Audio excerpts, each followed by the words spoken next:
మదనపల్లిలో అతిపెద్ద fashion world SR shopping mall March 8న హీరోయిన్ మీనాక్షి చౌదరిచే గ్రాండ్ ఓపెనింగ్ 3 లక్షల వెరైటీలు అతి తక్కువ ధరలు. ఓ పక్కన నేను ప్రతిదీ యుద్ధం ఆపా, లేకపోతే వాళ్ళు చచ్చిపోయేవాడు, వీళ్ళు చచ్చిపోయాడు, పాకిస్తాన్ ప్రెసిడెంట్ చచ్చిపోయేవాడు, నేనే యుద్ధం ఆపినా, నేను చాలా మంచోడిని, నాకు శాంతి బహుమతి ఇవ్వాలి అని మాట్లాడతాడు కదా ట్రంప్. మరి ఆయన ఎందుకు చేస్తున్నాడు ఇప్పుడు యుద్ధం? ఆయన చాలా దగ్గరగా ఉండి అటాక్ మొత్తం మానిటర్ చేసింది ఆయన. అదే మరి ఆపరేషన్ ఫ్యూరీ మొత్తం నా కనుసన్నల్లో జరిగిందని ఆయనే చెప్పాడు.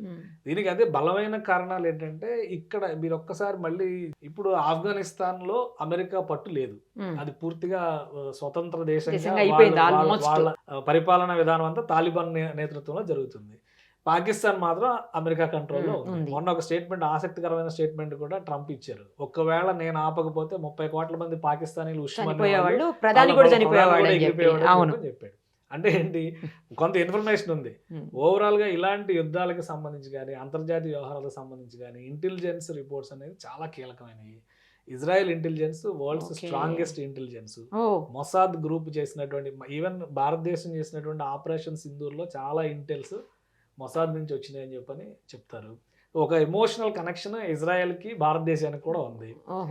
అటువంటి అండర్స్టాండింగ్స్ ఉన్న నేపథ్యంలో ఇరాన్ని కనుక అక్కడ నియంత్రించకపోతే పశ్చిమాసియాలో మళ్ళీ కంట్రోల్ తప్పుతుంది అనేటువంటి ఒక ఆలోచన అమెరికాకి చాలా బలంగా ఉంది. డొనాల్డ్ ట్రంప్ తప్పని పరిస్థితిలో మేము చేసామని చెప్పి అంటారు. వీళ్ళు చెప్తున్న ప్రధానమైనటువంటి కారణాలు 2 కనిపిస్తున్నాయి.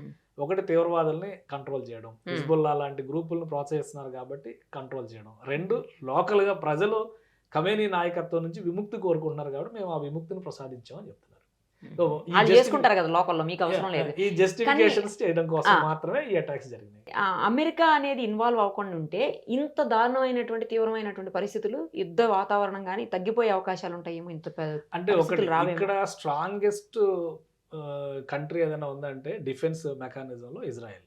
మీరు ఈ ట్రాప్ ఒకసారి చూస్తే ఈ చుట్టూ అన్ని ముస్లిం కంట్రీస్, ఇక్కడ తుర్కియా కానీ, సిరియా కానీ, లెబనాన్ కానీ, ఈజిప్ట్ కానీ, జోర్డాన్ కానీ, ఇరాక్ కానీ, సౌదీ అరేబియా కానీ, ఇరాన్ కానీ, ఇటు వెళ్తే లిబియా కానీ, ఇవన్నీ కూడా ఆల్మోస్ట్ సుడాన్ కూడా, ఇవన్నీ ముస్లిం కంట్రీస్. ఈ మధ్యలో ఉన్న ఏకైక జ్యూ నేషన్, యూదు దేశం ఇజ్రాయెల్ మాత్రమే. ఇక్కడ జరుగుతున్నటువంటి మూవ్మెంట్ లో పాలస్తీనాకి గట్టిగా సపోర్ట్ ఇస్తున్నటువంటి వాళ్ళందరూ కూడా ఈ గాజా స్ట్రిప్, వెస్ట్ బ్యాంక్, ఈ 2 మాత్రమే ఇప్పుడు పాలస్తీనా కింద మనం కన్సిడర్ చేసేటువంటి ప్రదేశం ఈ ఏరియాలో. మిగతా అంతా కూడా మళ్ళీ ఇజ్రాయెల్ కంట్రోల్. సో ఇక్కడ ఏంటంటే ఒక బలమైనటువంటి మతవాదం సంబంధించినటువంటి మూలాలు ఉన్నాయి. దాన్ని కేవలం ఒక సోషల్ ఇష్యూ లాగానో, ఎకనామికల్ ఇష్యూ లాగానో డీల్ చేసేటువంటి పరిస్థితి లేదు. సో ఈ రిలీజియస్ ఫ్యాక్టర్సే మొత్తాన్ని ఇన్ఫ్లుయెన్స్ చేస్తున్నాయి. అందుకనే ఇజ్రాయెల్ చాలా స్ట్రాంగ్ కౌంటర్ అటాక్ ఇవ్వాలని డిసైడ్ అయింది. ఎవరైతే తీవ్రవాద సంస్థలకు మద్దతు ఇస్తున్నారో ఆ దేశాలకు వార్నింగ్ ఇవ్వడం. అందులో పెద్దన్నలాగా భావిస్తున్నది ఇరాన్.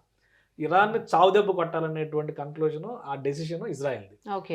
అండగా ఉండాలి. డిప్లొమసీ ప్రకారం చూస్తే అమెరికా సపోర్ట్ తీసుకుంది. ఇప్పుడు అమెరికా సపోర్ట్లో ఉంది కాబట్టి నాటో కూడా అనివార్యంగా, నాటో వచ్చిందంటే దాదాపు ఒక 20-25 కంట్రీస్ మద్దతు పలికినట్టు, బలమైన countries. France, Germany, Italy, Sweden, Spain, England, అన్ని దేశాలు కూడా ఆల్మోస్ట్ యూరోప్లో ఉన్నటువంటి బలమైన కంట్రీస్ అన్ని కూడా వీళ్ళకి అండగా నిలిచినట్టు. అంటే హాఫ్ ఆఫ్ ద వరల్డ్ వాళ్ళ వైపు, ఇజ్రాయెల్ వైపు నిలబడ్డట్టు. అందుకని బలమైనటువంటి ప్రతీకార దాడులు అనేది ఖచ్చితంగా జరుగుతాయి. ఇక్కడ మనం చెప్పాల్సింది ఏంటంటే, ఇరాన్ ఇంత స్ట్రాంగ్ రిటాలియేషన్ ఇస్తుందని చెప్పని ఎవరు ఎక్స్పెక్ట్ చేయలేదు. ఈ రోజు ఇప్పుడు ఇంకా ప్రకటించింది కదా, ఈ రోజు ఇంకా తీవ్రతను చూస్తారని చెప్పాను. డైరెక్ట్ డే 1 ఇచ్చినటువంటి అటాక్స్ లోనే ఈ 5 ఎయిర్ బేస్ల పైన అటాక్, మొత్తం 8 కంట్రీస్ పైన అటాక్ చేసినాయి. ఇవన్నీ కూడా అమెరికా ఆపరేట్ చేస్తూ అరేబియన్ కంట్రీస్ లో ఉన్నటువంటి ఎయిర్ బేస్లు. అమెరికా ఆపరేట్ చేస్తుంది. అమెరికా ఓన్ నేవల్ బేస్, ఇది నేవల్ బేస్. బహ్రెయిన్ లో ఉన్నటువంటి నేవల్ బేస్, దాని మీద అటాక్ చేశారు. క్యాంప్ అరిఫ్జాన్, ఇది కువైట్ లో ఉన్న నేవల్ బేస్. వీటిని టార్గెట్ చేశారు. ఖతార్, అటు యుఏఈ. సో అది అమెరికాకి ఒక విధంగా చాలా స్ట్రాంగ్ వార్నింగ్ అన్నట్టు. ఎందుకంటే ఇప్పుడు ఉన్నటువంటి డిఫెన్స్ మెకానిజంలో మనం S-400తో ఎట్లయితే రక్షణ కవచాన్ని సృష్టించామో, అక్కడ ఐరన్ డోమ్ అని చెప్పిన ఇజ్రాయెల్ ఎట్లయితే వాళ్ళపైన వచ్చేటువంటి వెపన్స్ ని నిర్వీర్యం చేస్తుందో, కానీ వాటి అన్నిటిని బ్రేక్ చేసి ఇరాన్కి అంత టెక్నాలజీ లేదనుకున్నారు. అలాంటిది ఇరాన్ డైరెక్ట్ గా ఎయిర్ బేస్లను టార్గెట్ చేసింది. ఎయిర్ బేస్ల మీద డ్రోన్ అటాక్స్ చేయగలగడం అనేది ఇరాన్ ఖచ్చితంగా ఒక సక్సెస్ కింద మనం చెప్పాలి.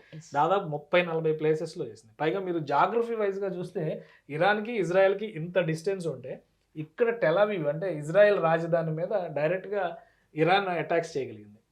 సో ఇవి చాలా బలమైనటువంటి అటాక్స్ గా చూడాలి. అంటే కదా. ఆ రిటాలియేషన్ అవును. కూడా స్ట్రాంగ్ గా ఉన్నాడు. అంటే Strong ఇప్పుడు గానే. ఇరాన్ వెనక ఉన్న శక్తులు ఎవరు అనేది కూడా ప్రపంచం ఆసక్తిగా చూస్తున్నటువంటి అవును. అంశం.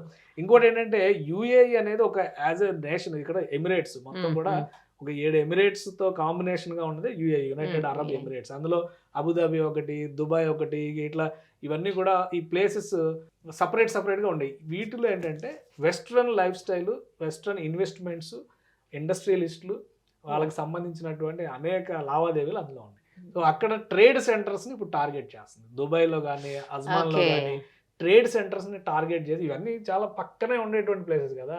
ఇది ఇరాన్, ఇటు పక్కకు వచ్చేస్తే ఇది జస్ట్ ఇది ఇరాన్, ఇది మధ్యలో మనకి హుసేన్ సాగర్ ఎట్లా మధ్యలో ఉంది, మధ్యలో ఉందా? హైదరాబాద్ కి సికింద్రాబాద్ కి మధ్యలో, అంటే చిన్నది కావచ్చు బట్ సైజ్ వైజ్ గా ఇంకొంచెం పెద్దదై ఉండదు. అంతే కాబట్టి అటు నుంచి ఇటు నుంచి అటు వేయడం చాలా ఈజీ. చాలా ఈజీ. అందుకని ట్రేడ్ సెంటర్స్ ని వీళ్ళు వరల్డ్ క్లాస్ బుర్జ్ ఖలీఫాని ఖాళీ చేయించారు. అవును, ఖలీఫాన్ ఖాళీ అది వరల్డ్ క్లాస్ ట్రేడ్ సెంటర్. చాలా అలాంటి దాన్ని ఖాళీ చేయించాల్సి వచ్చిందంటే అంత నియర్ బై ఉన్నారనమాట. సో అందుకనే ఒక భయానకమైనటువంటి వాతావరణం గల్ఫ్ లో అయితే ప్రస్తుతం కొనసాగుతుంది. ఇరాన్ ని ఎంత తొందరగా నియంత్రిస్తే ఈ సమస్యకు అంత తొందరగా పరిష్కారం దొరుకుతుంది. ఇప్పుడు ఈ జలసంధి ఏంటండి? జలసంధిని క్లోజ్ చేయడం వల్ల చాలా రకాల ప్రాబ్లమ్స్ ఇతర దేశాలు కూడా ఫేస్ చేయాల్సి వస్తుంది.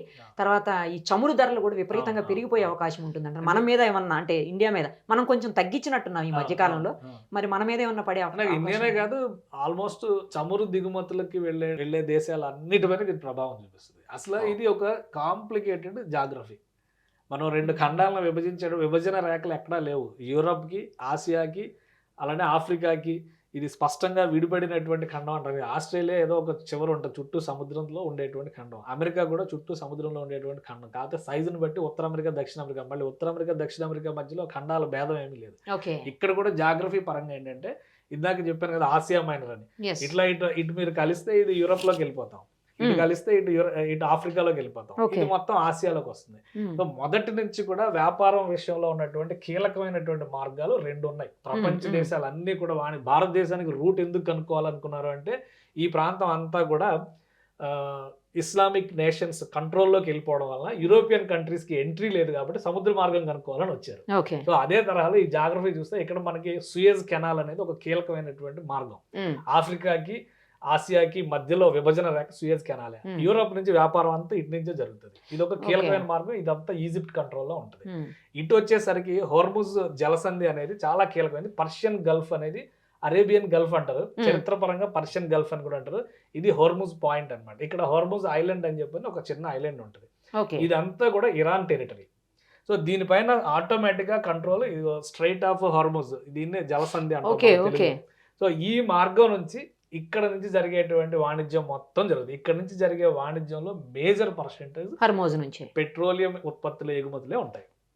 ఏ కంట్రీ అయినా కానీ, ఇటు అరబ్ ఎమిరేట్స్ అయినా, ఖతార్ అయినా, బహ్రెయిన్ అయినా, కువైట్ అయినా, ఇటు ఇరాక్ అయినా, ఇరాన్ అయినా, ఎవరైనా కానీ వాళ్ళ ఎగుమతులన్నీ కూడా ఈ సంధిలోంచి తీసుకుని వచ్చి హర్మోజ్ నుంచి రావాలి. హర్మోజ్ నుంచి ఇటు వచ్చి మనకు అరేబియా సముద్రంలోకి ఎంటర్ అయ్యి ఇండియా మీదుగా మలేషియా, ఇతర దేశాలకి దాదాపు ప్రపంచ వాణిజ్యంలో 30% పెట్రోలియం ఉత్పత్తుల ఎగుమతి ప్రస్థానం అంతా కూడా ఇక్కడి నుంచి జరుగుతుంది అనేది అభిప్రాయం. అసలు ఈ హర్మోజ్ ని ఇరాన్ కంట్రోల్ నుంచి యుఏఈ కంట్రోల్లోకి తేవాలని కూడా ఒక ప్రయత్నం అమెరికా చేసింది గతంలో. అది చాలా స్ట్రాంగ్ ప్రొటెస్ట్ వచ్చింది అనమాట. ఇప్పుడు ఇమ్మీడియట్ గా ఇరాన్ చేయగలిగినటువంటి చేసిన పని కూడా ఏంటంటే, ఈ హార్మోజ్ జలసంధి రాకపోతే నిర్బంధం చేసింది. ఆటోమేటిక్ గా పెట్రోల్, డీజిల్ ధరలు పెరిగితే నిత్యావసర వస్తువుల ధరలన్నీ పెరుగుతాయి. ప్రతిదానికి ట్రాన్స్పోర్ట్ చాలా ఇంపార్టెంట్. ప్లస్ యుద్ధ వాతావరణం కనుక ఇంకో 2 రోజులు కొనసాగితే బలమైనటువంటి మెటల్స్ అంటే షేర్ మార్కెట్లు, స్టాక్ మార్కెట్లు ఇవన్నీ కొంత గందరగోళంలో పడతాయి. అప్పుడు ఏమవుతుంది, ఆల్టర్నేటివ్ ఇన్వెస్ట్మెంట్ కింద మెటల్స్ పైకి వెళ్తారు. మళ్ళీ బంగారం, ఇవన్నీ మళ్ళీ పెరుగుతాయి. ఆల్రెడీ నిన్న యుద్ధం స్టార్ట్ అయింది, అటాక్ మొదలైందని చెప్పగానే దాదాపు 7,000 పెరిగింది. వెండి దాదాపు 30,000 పెరిగింది. అంటే జనవరి 27, 28 తేదీలో దాదాపు 4,25,000 రూపాయలు ఉంది కిలో వెండి. తర్వాత చాలా తగ్గి దాదాపు 2,50,000 దగ్గర ఆగింది. ఇప్పుడు 290కి మళ్ళీ రీచ్ అయింది. అంటే ఒక్క రోజులోనే. సో ఇదే రిజల్ట్ రాబోయేటువంటి రోజు, అంటే ఒక 2-3 రోజులు ఈ పరిస్థితి ఉంటే కనుక, పైగా 40 రోజుల సంతాప దినాల ఎఫెక్ట్ ఎక్కువగా ఉంటుంది. ఈ సంతాప దినాల సమయంలో ప్రతీకార చర్యకి పాల్పడే అవకాశం ఉంటుంది ఇరాన్. సో ఆ సమయంలో మళ్ళీ ఉద్రిక్తతలు పెరిగితే ఓ ఈ నిర్బంధం ఇంకొంతకాలం కొనసాగితే కొనసాగితే ఖచ్చితంగా అన్ని వస్తువులపైన ధరల ప్రభావం ఉంటుంది. అయితే సెంట్రల్ గవర్నమెంట్, ఇండియన్ గవర్నమెంట్ అయితే ఇండియన్ ఒక మాట మన చెప్పింది. ఇండియా మీద చెప్పండి ఫస్ట్.